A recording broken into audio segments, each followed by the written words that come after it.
Bonjour et bienvenue dans le MAG sur Radio Sensation. Aujourd'hui, un MAG consacré à la maison des lanceurs d'alerte. Je reçois pour en parler Pauline Delmas. Bonjour.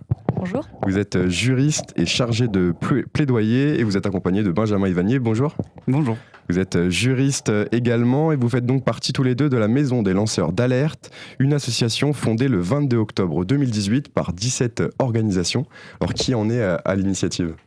Alors, c'est vraiment un ensemble, vous avez dit 17, ça fait pas mal de personnes, plutôt morales d'ailleurs. On est sur un ensemble d'associations et de syndicats qui se sont retrouvés confrontés dans le cadre de leur mission à souvent des questions d'alerte et se sont dit ce serait bien quand même de créer une association spécialement dédiée à ça pour pouvoir gérer la question de manière transversale. Donc dans nos fondateurs, on va avoir par exemple le syndicat solidaire, mais aussi l'association Anticorps.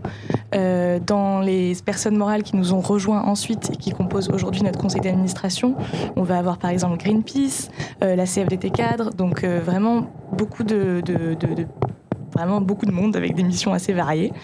Et parce qu'on va le voir ensemble, mais l'alerte, c'est quelque chose d'assez vaste. Ça peut toucher vraiment pas mal de domaines.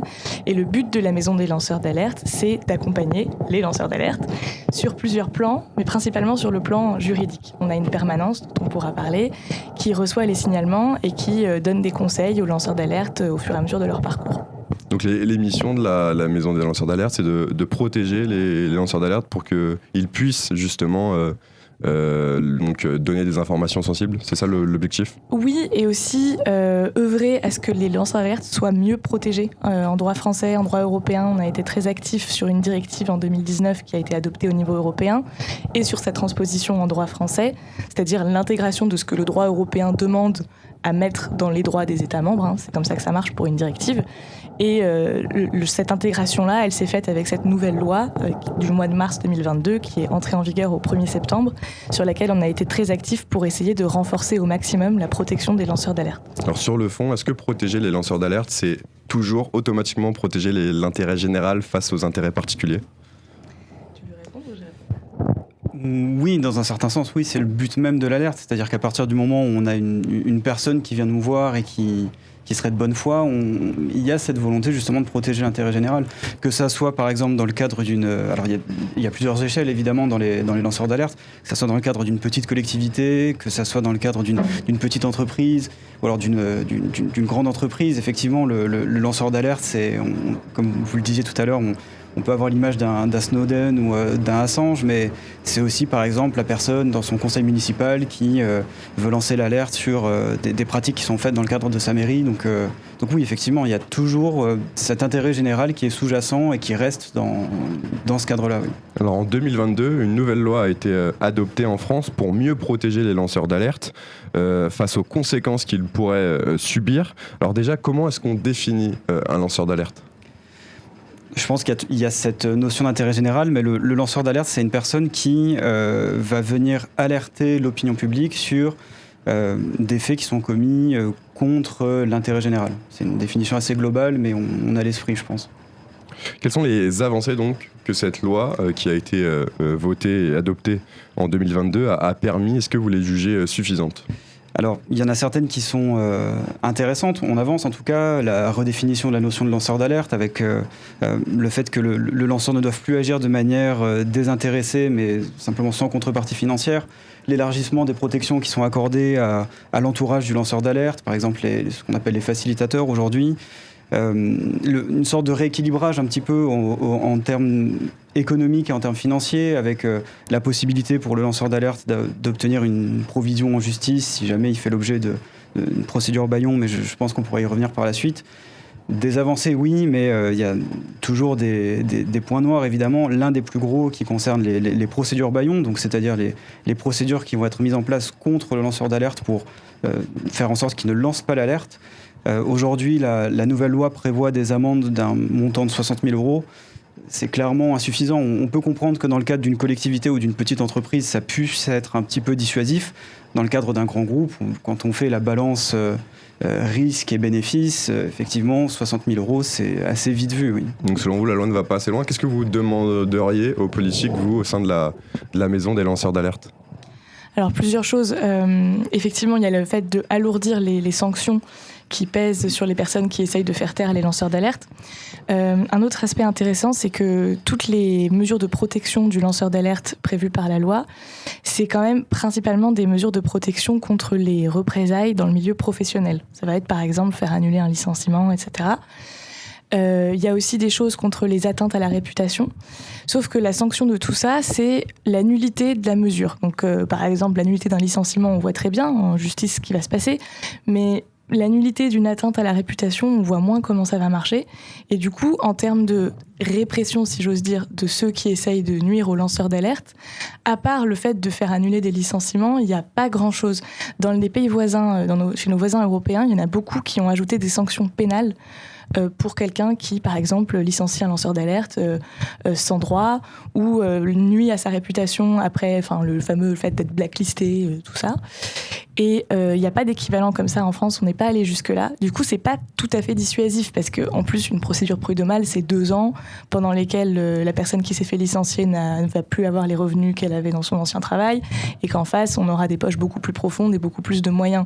Donc, ça reste une loi qui n'est pas tout à fait équilibrée. Et par rapport au fait de garantir cette espèce de protection du lanceur d'alerte, c'est quelque chose qui intervient toujours en aval. Je parlais de 2 ans de procédure pour faire annuler un licenciement, par exemple. Il n'y a rien dans la nouvelle loi qui protège le lanceur d'alerte en amont. Par exemple, quand vous essayez de licencier un délégué du personnel, vous ne pouvez pas le faire comme ça. Il faut l'accord de l'inspection du travail. Et en l'état, ça aurait été très intéressant d'avoir dans le droit une espèce de protection a priori du lanceur d'alerte, c'est-à-dire un système où il lance l'alerte en interne et là il y a une période de temps pendant laquelle on ne peut pas le licencier avant d'avoir vérifié au moins le fond de l'alerte. Vous avez lancé avec la Maison des lanceurs d'alerte un petit guide pour justement donner des conseils aux futurs lanceurs d'alerte. Quels sont les bons réflexes à adopter et que l'on peut utiliser si on doit divulguer une information sensible ? Alors, la première chose à faire, c'est quand même d'avoir des preuves le plus possible, des preuves écrites et de les garder en lieu sûr. Parce que ça arrive souvent que des personnes soient mises à pied et en fait tous les éléments qu'ils avaient étaient sur leur ordinateur professionnel auquel ils n'ont plus accès, par exemple. Donc garder des preuves. Savoir s'entourer, c'est très important parce que les lanceurs d'alerte sont souvent isolés. Donc la Maison des lanceurs d'alerte essaye de rompre cet isolement. Mais voilà, entourer au niveau du milieu associatif, avoir du soutien personnel aussi.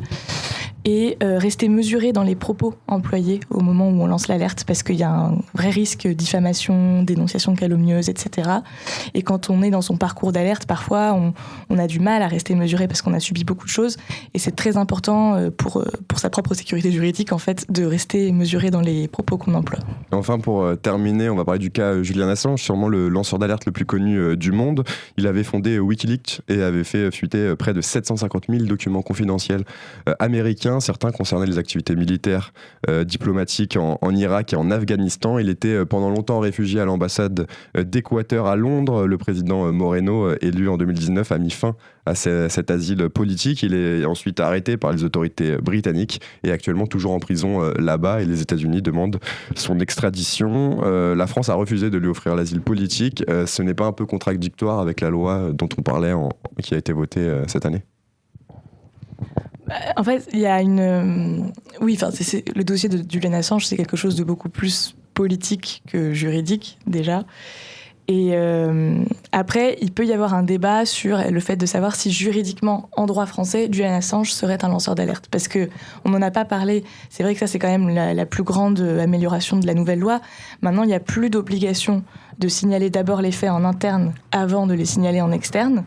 Par exemple, auprès du parquet, de l'autorité judiciaire ou en saisissant une autorité administrative. Alors qu'avant, il fallait obligatoirement passer par le signalement interne. Mais pourquoi je dis ça ? Parce qu'en fait, en droit français, il y a encore toujours une procédure pour lancer l'alerte. Si on s'adresse aux médias et au grand public, c'est uniquement s'il y a un risque d'urgence, de dommages irréversibles, ou si... Enfin, il y a 2-3 autres raisons prévues par la loi, mais je ne voudrais pas faire trop technique. C'est tout ça pour dire qu'il y a quand même une procédure et que c'est le fait de comme ça saisir les médias pour parler de choses et d'autres, ça ne fait pas automatiquement d'une personne un lanceur d'alerte. Donc il y a un débat juridique sur si Julian Assange est un lanceur d'alerte ou non, mais en tout état de cause, c'est sûr que le dossier est beaucoup plus politique que juridique. Merci beaucoup à tous les deux d'avoir été avec nous. Merci. Je rappelle que vous êtes donc juriste et vous faites partie de la maison des lanceurs d'alerte. Nous, on se retrouve plus tard pour un nouveau numéro du MAG sur Radio Sensation.